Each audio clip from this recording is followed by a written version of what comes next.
Hello, my name is Zach Ferdine. I'm the lead engineer here at NeuroTinker, and today I'm going to be showing you how to assemble our Knee Jerk Reflex Kit. The Knee Jerk Reflex Kit includes a number of laser-cut wood pieces, as well as hobby servo motors, and a few ancillary components that allow you to build a highly accurate physiological model of the knee, which you can then power using our neurobytes to demonstrate how the patellar reflex works. Let's get started. Our first step is to empty our bags out and make sure all the pieces are there. So starting at the top of the list, we have all of the leg model parts on the left, all of the NeuroBytes products on the right. We'll start with the micro servos. You should have received 2 blue servo motors. Each servo motor has a wire on the end of it and a small gear at the top. And those servo motors will come with small plastic bags that contain a variety of plastic parts. You'll want to empty those bags and identify the horns. And the horns are simply little arms that fit on the end of the servo motors. So go ahead and take the arm that only has a piece coming out from one side and attach it to your servo motor. If by some chance you have lost that horn, there are also double-sided horns. You can carefully cut one side off and easily use that as a single-sided horn. Your model comes with a number of wood parts. So going from the top, there's the upper leg, which is this portion. This will form the knee, and then this is the thigh.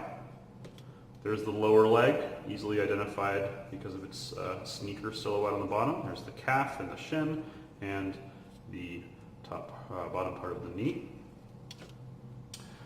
There is a kneecap.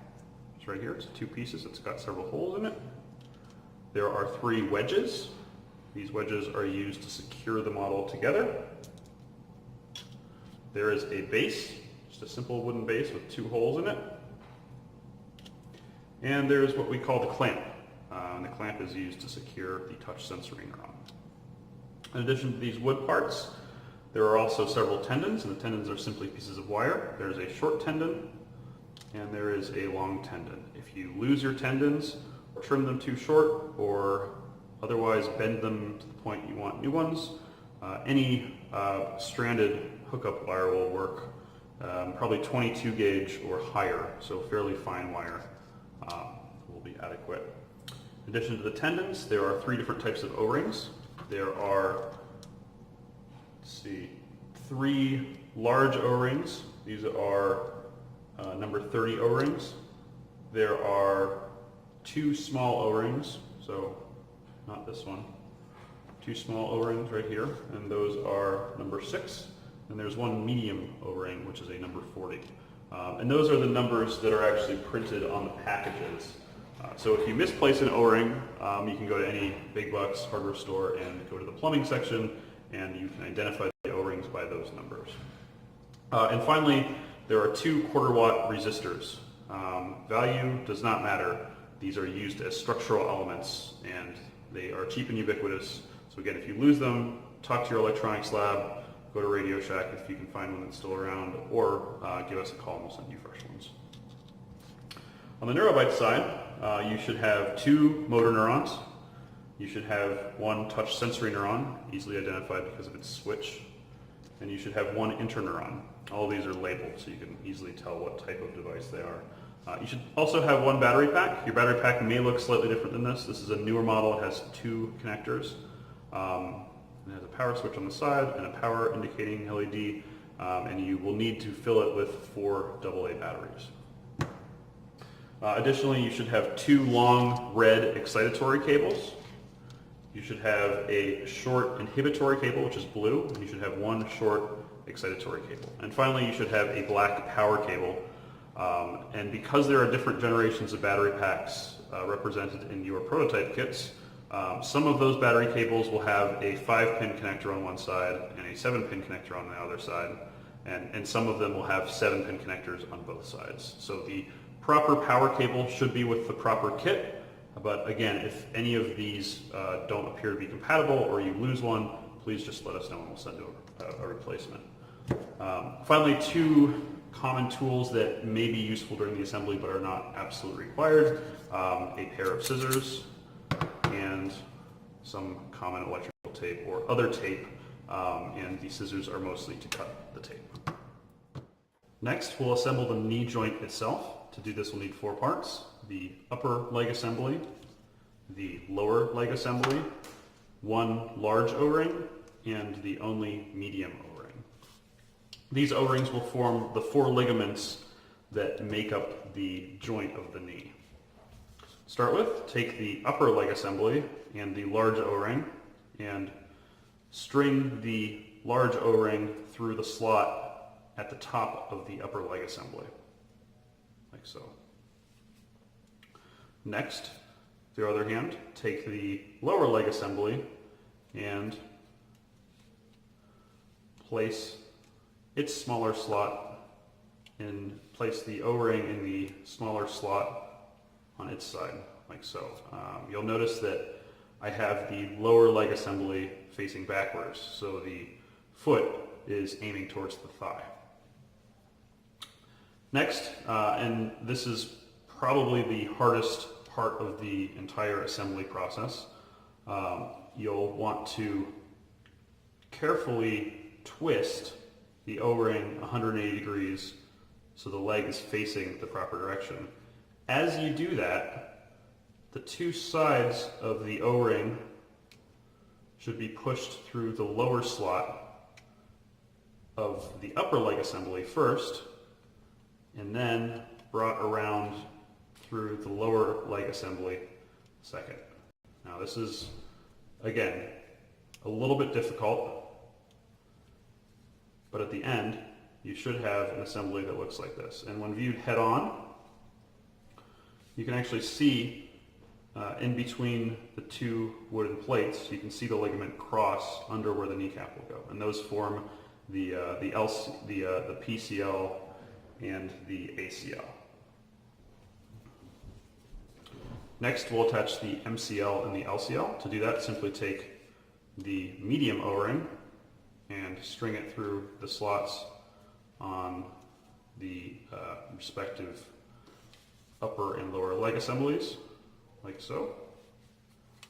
And then roll the O-ring all the way into the groove.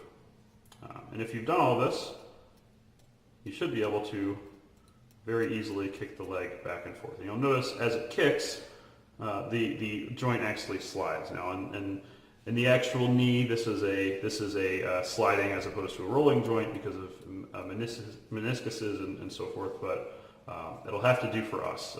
Otherwise, this is a very accurate physiological model.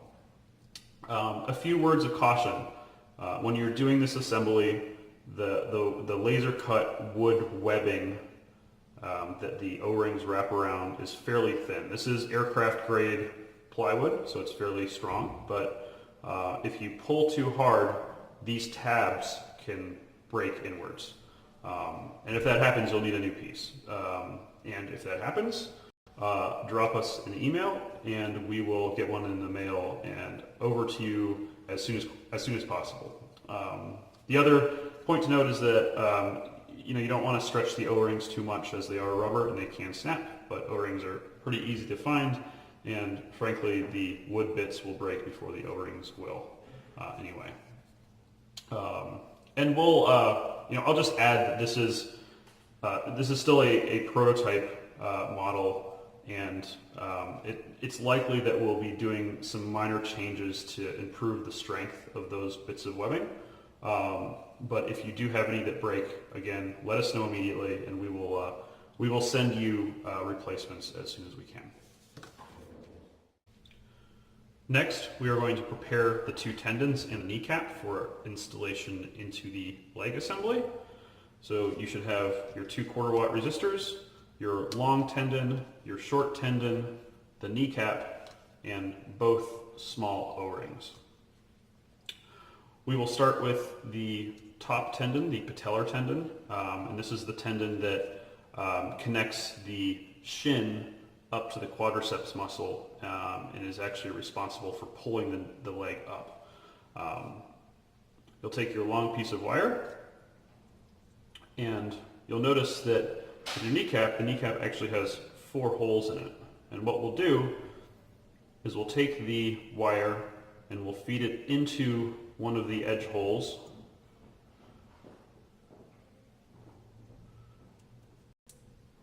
Loop it back through one of the center holes. Loop it back through the other center hole. And then finally through the last edge hole. And what this does is it secures the kneecap to the patellar tendon, but it also allows us to adjust its position, which we will likely need to do at some point during the assembly. So for right now, place it roughly 2/3 of the way up the tendon, and we can adjust and trim it later. Next, take one of the small O-rings and run the wire through it. Leave about probably 1 inch of wire sticking out on the far side.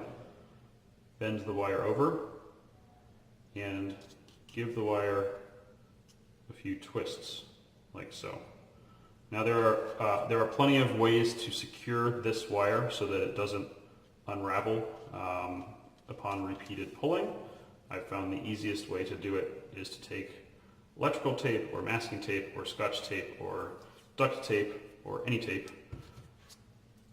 In this case I will use common PVC electrical tape. Take a small piece of it and simply wrap it around the wire. This also has the benefit of, if you have any stray wire strands sticking out, it protects your fingers from those strands of wire, like so. And now you do want to leave a small loop so that the O-ring can move freely. And finally, we'll take one of our resistors and just temporarily loop it through like so. That is the patellar tendon, and we will now make the tendon that connects the hamstring to the rear part of the lower leg assembly. So again, run the short wire through the O-ring, like so. Twist.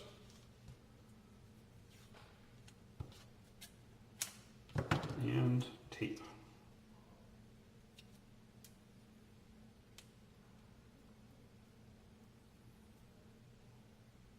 And as before, temporarily secure the resistor to the O-ring. Next, we will install the 2 tendons on the leg assembly. So we'll actually start with the lower tendon, and the free end of the tendon loops through the laser cut hole in the calf of the lower leg assembly, like so. And as you can probably imagine, this now will connect to a servo motor that will actuate the hamstring. Next, we will attach the patellar tendon.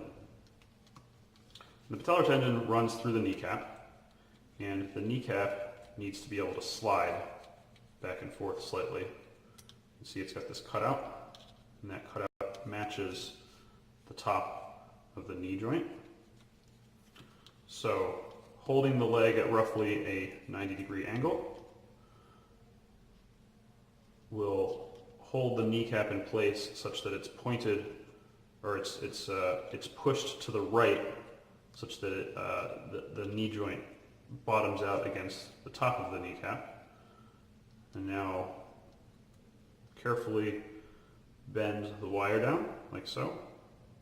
And we'll be able to identify roughly where the tendon needs to attach. And now in this case, I'm noticing that there isn't quite enough tendon sticking out to loop through this hole and actually create a solid joint. So what I'm going to do is move the kneecap up slightly. And to do this, just one at a time, you push the wire through the first hole, and then through the second hole, through the third hole, and through the fourth hole. And that's effectively moved the kneecap up probably a centimeter or so. And we can confirm that, again, holding at a 90-degree angle, like so. pushing the kneecap down. You see we now have plenty of tendon to make our connection. And we will,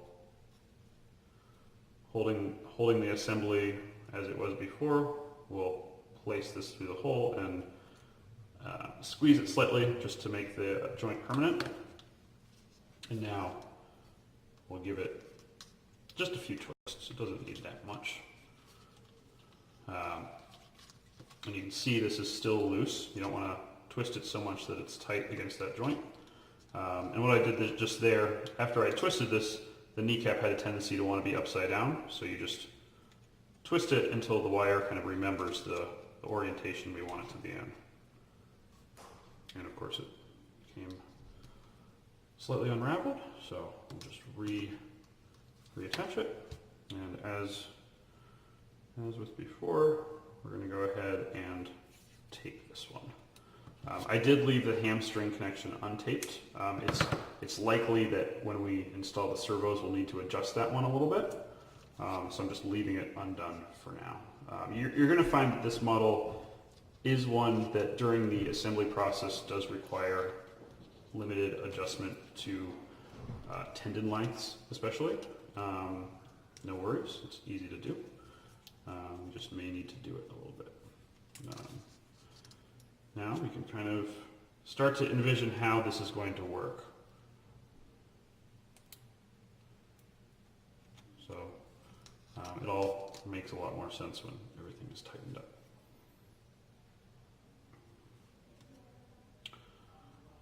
All right, I just having assembled this model before,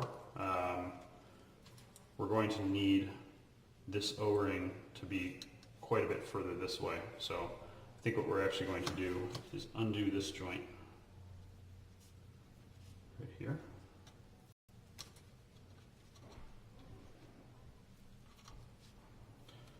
You can reuse pieces of electrical tape, but they tend to lose their stickiness. So I'm just going to fold this piece up and put it off camera.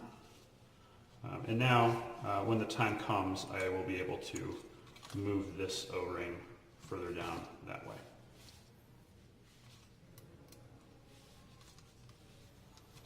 Likewise, this one, I think we're going to be okay. When it's at a 90-degree angle, you want the lower O-ring to be just about there. You can see that. So we'll go ahead and tape up this lower one. Again, if we need to make some adjustments, we can. We also have a little bit of adjustment room in the resistor connection because we can very easily lengthen or shorten that.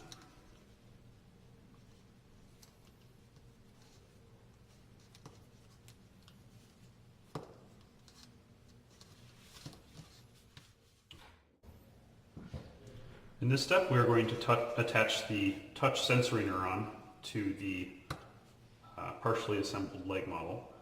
And this is the neuron that senses when your knee is hit, and it senses it by the stretching of the patellar tendon. So to do this, we'll need our partially finished leg assembly, we'll need our touch sensory neuron, we will need our clamp, and we will need one of our 3 wedges.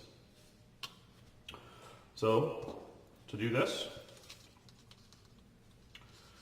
we'll take our leg assembly in one hand, the touch sensory neuron on the other hand. We'll notice that the power connector right here, in this case a 7-pin connector, kind of lies flat against this edge of the board. And that power connector should lay against this flat surface right here. And you'll notice which side I'm using. That is important. So easiest way to ensure that is to hold the leg assembly in your right hand, hold the touch sensory neuron in your left hand. And you'll notice that this is adjustable. We want the switch to be facing so that the little metal dome on top of the switch is easily pressable. These metal domes, there is a chance, it doesn't usually happen, but in transport your metal dome may have popped off. It's pretty easy to reattach if that happens. But if it does, let me know, and I can either send you another one or I can give you instructions on how to reattach it. But never fear, it is not broken. So hold that in place like so. You notice it is adjustable, but we'll just kind of pick a nominal distance right now, and we can always adjust it later. And then you take your clamp, and the clamp has this little catch on the bottom, and it's got this slotted part that fits through this hole. So we will put our clamp in place like so. Kind of start the clamp like that, and then you can rotate the clamp into position. And as you rotate it into position, you can press it down, and it'll hold the touch sensory neuron in whatever place you want it to be held after you've made the final adjustment. And then we take this wedge and we push the wedge through the opening.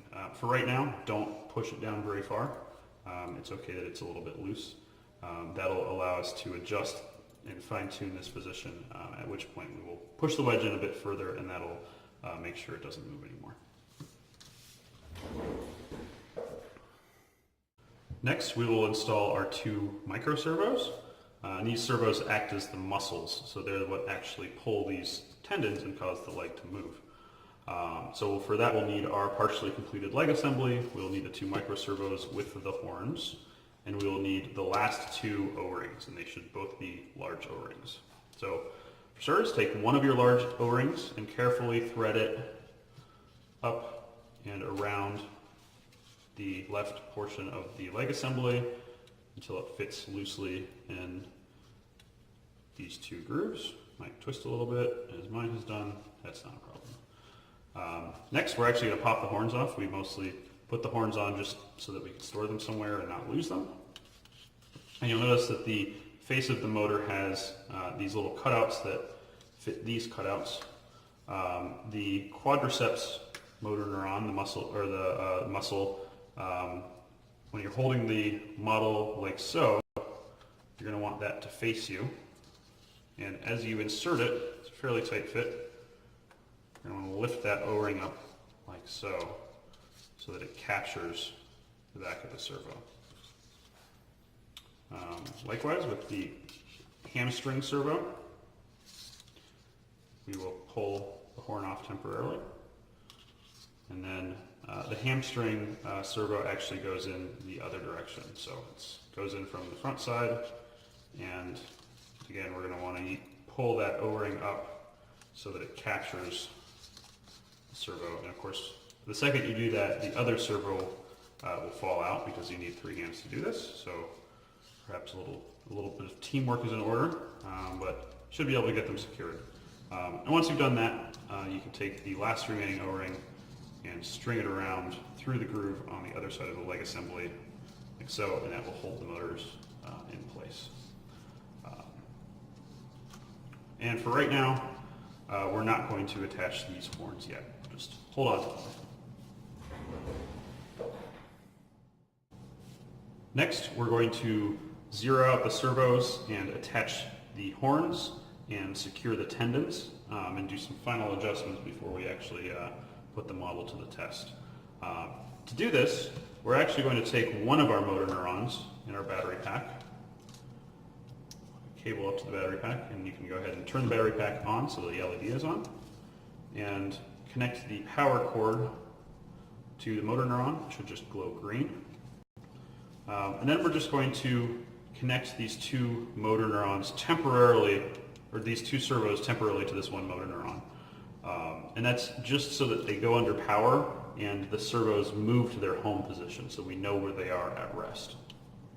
So the servo wires, when you look at the wires, you'll see orange on one side, red in the middle, and brown on the far side. The brown is the ground. And when you look at the back of the motor neuron, you'll see there's 2 sets of 3-pin connectors, and one of them is labeled ground. So you want brown to go to ground. When you first plug it in, you might hear a little noise. That's the servo moving into position. And the servo won't continue to move, it'll just move once, but it'll go to its home position. So connect like so, easy, easy. And now we want to take our horns and put them in their we'll likely need to adjust them one more time, but very close to what their final positions will be. So for the top servo, the quadriceps muscle, we're going to place this horn on so that it's facing forward a bit. So when it's at rest, the end of the arm is forward, which means when we actuate it, it pulls backwards. And then for the hamstring, we'll do the opposite. So the hamstring will be installed a little bit back, like so. Maybe one more notch. They have notches, so you can move them around. They're geared, so that when this relaxes, it pushes forward. And now what we're going to do is we'll actually do the final tendon adjustment and installation. And again, this these adjustments might take a few rounds to get just right, and you may actually end up needing to adjust some of the other joints or move the kneecap around. But rest assured, once you've done it, it'll work quite well. So previously we had put this O-ring on, but it was a little bit too far up. We want to take the O-ring and reposition it so that when the knee is held at a 90-degree angle and the kneecap is in place, we want the O-ring to be right where the touch button is. So right about there.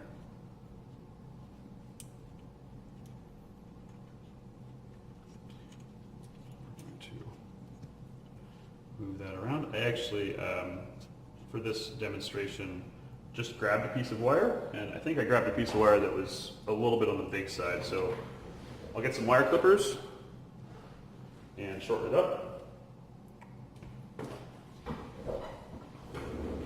Your wire should be the right length, so you shouldn't have to do this, but if you have a big piece sticking out, diagonal cutters will take care of it.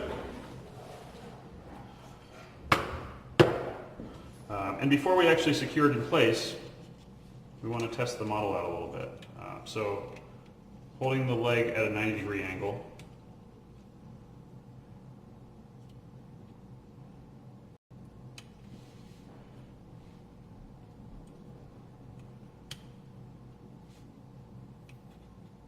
the kneecap in place, holding the far end of the resistor,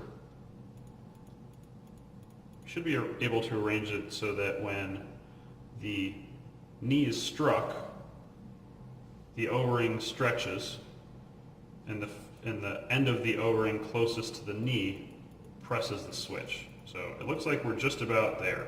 And the reason this is important is that when the leg is struck and the touch sensory neuron is actuated, this servo, the quadriceps servo, will pull, and it will pull everything up. And we want to make sure that when it does this, it doesn't hit the touch sensory neuron again, because that will cause the knee to continue jerking in a hilarious but ultimately inaccurate fashion.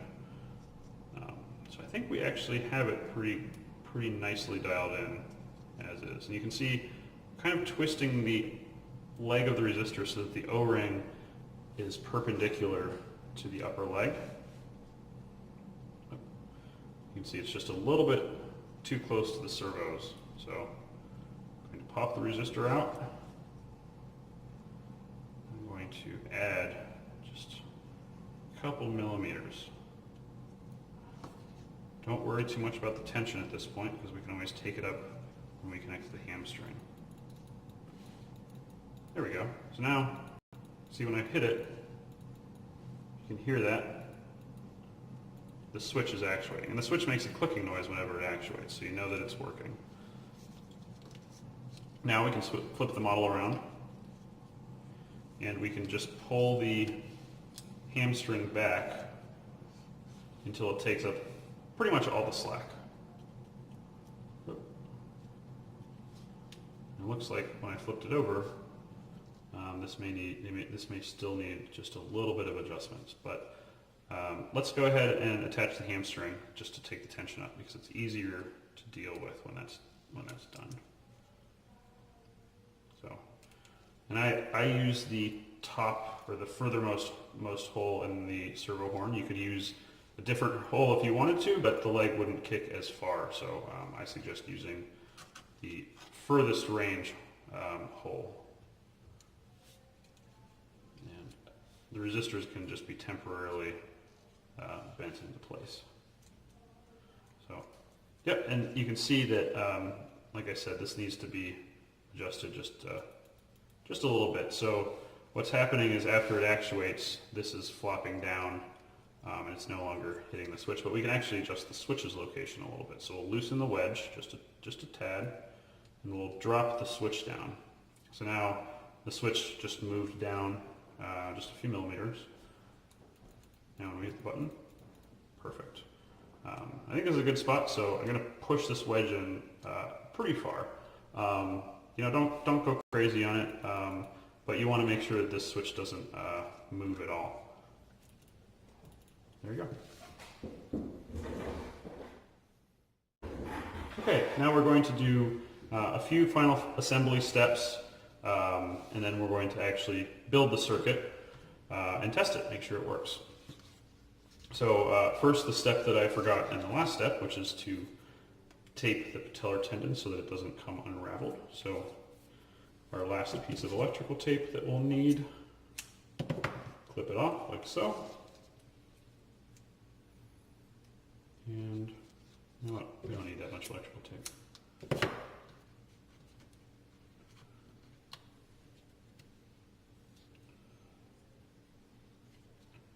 And we'll just carefully run it around this wire to keep it in place. And once again, you know, we want to make sure that the O-ring is not impeded by this electrical tape at all. So make sure there's a little bit of wire sticking out, and test it one last time. Seems like it's still doing what it should. Now we'll take the base plate, and base plate just fits on the two tabs sticking off the upper leg assembly, and then these two wedges hold that in place. And during operation, when you're actually testing this model, this is supposed to be put on the edge of the table, and then you can stack a textbook or two above this tab, and that'll hold the leg model in place. It really ends up being the easiest way because the hamstring and the touch sensory neurons stick down pretty far, and we kind of need some free motion under there. So you know, just like the doctor's office when you sit up on the exam table and you dangle your knee off the side, same idea. So now we're actually going to build the circuit. So we'll start by taking our two long excitatory cables, and we'll plug them into our touch sensory neuron. And one of those excitatory cables is going to feed right into the motor neuron that is then attached to our quadricep. And one of these excitatory cables is going to go to the short dendrite on the interneuron, and then an inhibitory cable will come out of that interneuron and send an inhibitory signal to the motor neuron for the quadricep. Like so. And yes, this cable is extra. So that's the circuit, and you'll actually be building this on your spinal cord model. This is really just for testing purposes. Then you can apply power anywhere in the circuit, and when you strike the patellar tendon, the knee should kick. And just to make sure everything's going the right direction, when we strike it, you can see the motor neuron and the servo for the quadricep is pulling backwards, and then a split second later, when it receives its inhibitory pulse, the hamstring motor is relaxing and allowing the knee to actually kick. And just note that the way that our motor neurons are designed, they each have two servo connections. You're going to want to connect to the top servo connections, but if you connect to the bottom ones, the motors are just going to spin the opposite direction. So your quadricep will relax. If you see that happening, simply swap the connections and you should be good to go. Thanks for making it this far. As we've said, hopefully a few times, If any of these things don't work, if you have any questions, if you lose or break or never got any of the parts, please just send us an email. I'm Zach at neurotinker.com. Joe is Joe at neurotinker.com. And you could also send one to hello@neurotinker.com. Thank you.